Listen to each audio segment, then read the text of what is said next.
Today on Let's Talk with Lakshmi, we sit down to have a talk with Dr. Dawson. Dr. Dawson is a philanthropist. He has a nonprofit organization which is called Love Without Walls. Today, we talk to him about the latest project he has, which is building a hospital wing in West Africa. Dr. Dawson, welcome to Let's Talk with Lakshmi. How are you? I'm well, thank you. Thank you so much for having me, Lakshmi. Oh, well, thank you for being here. I've been reading all about your humanitarian mission in West Africa and Jamaica and all the things that you're doing around the world to benefit people, but more so the children. The future, absolutely. The future. Now, Dr. Dawson, I do know that you are from Jamaica, and your most recent project is building a hospital wing for the children in West Africa. Tell us a little bit about why you decided to go to West Africa and help the children there. Well, I went to West Africa on a mission trip at my church, David Bethlehem Cathedral in Queens, New York. And 8 of us went to Sahum and we ministered to the kids, children there, brought them food, brought them items. And we visited a hospital and I was just overwhelmed with shock. What happened? I saw the children's ward is a 24-bed ward. In a hospital? Yes, 24 beds. No air conditioning. No air conditioning No. in a hospital? Yeah. Okay. Children's hospital wing. And this 24-bed ward serves a population of 180,000 people in Sahum and the surrounding community. But that sounds impossible. So what happens is that many of the children are sent away and not being treated and they die from malaria. Yes, just sad. My heart broke. I saw the children in pain. I heard them screaming. I was just in shock that in this day and age that there are children without medical supplies and they needed medical resources just to stay alive, just to have a good life, or a decent life, or a normal life. So did you go there with your church to do humanitarian work for this hospital, or were you just visiting there? Just visiting there. And you saw this, And we saw it. and it broke your heart. It broke my heart. So what did you decide to do, Dr. Dawson? Well, I thought about it. I'm like, oh God, if I had $1 million or if I had all this money, I would certainly build a state-of-the-art wing and I would build a bigger facility to accommodate all these children. But I didn't have the money, I don't have that money, and so my heart was broke. Then I came back to the States and got back to my life as usual, to work as usual, and the memory of the children unfortunately started to fade. And 59 days after returning to the States, I got sick. I started to shiver uncontrollably. I just couldn't control I would just shift, just crazy. So, and it was during the Ebola crisis. I went to New York's Winthrop Hospital, and at first they thought I had contracted Ebola. Then that was ruled out. Then I was told it was likely I had HIV, Oh my which God. was like scary. I'm like, then that was ruled out, and my blood was actually sent to the Center for Disease Control, and they determined that I had malaria. So did you contract it from one of the children maybe? How do you think you got malaria? Well, it was obviously from a mosquito. I don't know whether it was in a hospital or just walking the grounds. And I must add that I did take all my medications. All of us did. 8 of us went, yet I was the only one. You were the only one who got sick. Yeah, who got sick. Now, I remember reading that you had a spiritual moment while you were in the hospital. Tell us about that moment.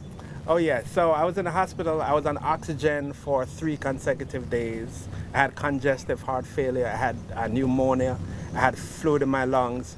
So one night I was sleeping and I had an oxygen mask on, and I remember just sitting upright in the bed, and I felt like a strong presence. I felt a strong presence. I didn't see any bright lights, I just felt a strong presence, and I began to hear these words that my illness was not unto death, but it was for me to save the children in this home, to build that hospital wing that I had envisioned. And I just started to cry. The tears just streamed down like a river. And I started to cry, and I heard that I was to help these children. I was to be the voice for these children who had no voice. So you felt as if God touched you. Oh, absolutely. And gave you this message. He visited me. He visited you Yes. to help the children. Yes, absolutely. And absolutely. now I know you've already started your fundraising for Yes. this. So let me ask you, how much does it cost to build this wing in West Africa? Well, the estimates are $480,000 US. Okay. And to date, how much have you raised? $137,000, almost $138,000 in less than 3 years, thanks to all our generous donors and just folks just helping. That's amazing. And I need to add quickly that we are all volunteer, a nonprofit, so no one is getting paid. I do not get paid. No one gets paid because we want to maximize all our donations to help the children in Soho. That's amazing. Now, I know you're going to be having a fundraiser coming up soon that people could come out, have a good time, and all the funds goes towards this hospital. Tell us about the fundraising event. It's going to be at Leonard's on Great Neck. It's going to be our fourth fundraising event. Last year we had 220 attendees. We also broadcast live via Facebook. And so we're inviting folks to just come and join us and just to give of themselves. Think of the children who have less than what our children in the States have. And to make a difference, and not just to make a difference, but to save a life. I must add that the World Health Organization declared that 290,000 children under the age of 5 in Africa die from malaria every year. Oh my God. 290,000. And what's even sadder is that malaria is a preventable disease or easily treated disease. But the problem is They don't have the drugs. yeah, they don't have the drugs, the space in the hospital, or the other resources to help these children have a normal life. Now, you had told me that when you visited this hospital that you saw like 3 children in one bed. Right. So because it's only 24 beds and children are coming in often, malaria is very common in Africa. So the doctors will put 3 children on a bed at the same time. Now, these children can contract diseases from one Oh, another. absolutely. And it happens. So I saw some pictures here, the groundbreaking Yes. of this hospital wing. Yes. Tell us a little bit about what this wing will look like. Well, it's going to be a state-of-the-art facility. Right. It's going to have glass in front. An engineer who works for New York Hospital actually designed it for us free of charge. She donated her time. Oh my God, God bless her. Yes. It's going to have 2 floors. Well, we're building 2 floors, and they in Ghana can add. So I'm not giving them everything because it's their responsibility also to help their own children as well. Right. So building 2 floors is going to have central air. It's going to have a play area. It's going to have an area for the mothers to sit because oftentimes these mothers walk miles to bring their children there, and some of them sit on the floor. There are no room. facilities there for them. And how many beds is this hospital wing going to have? A minimum 125, and they can add more to that going That's forward. amazing. That's amazing. So we're giving that to them. So if somebody here in New York or in Guyana or in Suriname or anywhere around the world that is watching, how can we help Love Without Walls? By donating. lovewithoutwalls.org, PayPal, and I must tell you that we are a 501c3 organization, a U.S. organization, so all donations are tax deductible. Now, I know you've actually teamed up with a few companies that are looking to match donations. Is that right? Yes, Verizon at the top, Verizon Communications. That's awesome. I'm matching all employee donations $25 to $1,000. Thank you, Verizon. Thank you so That's much, awesome. Verizon. Yes. So, Dr. Dawson, is there anything else that you would like to add today?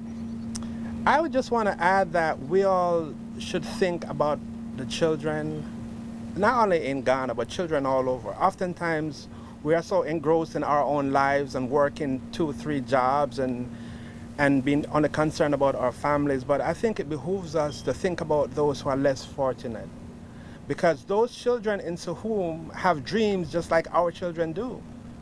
And their parents have dreams for their children just like we have for our children. So we need to help one another. We all should be one big family.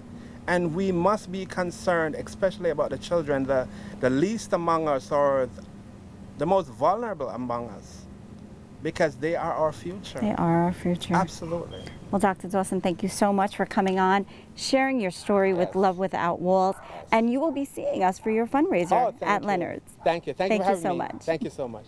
Thank you. 2 months ago, after my mother's hospitalization, the doctors wanted to put her in hospice. And I'm like, you know, they deemed her terminal.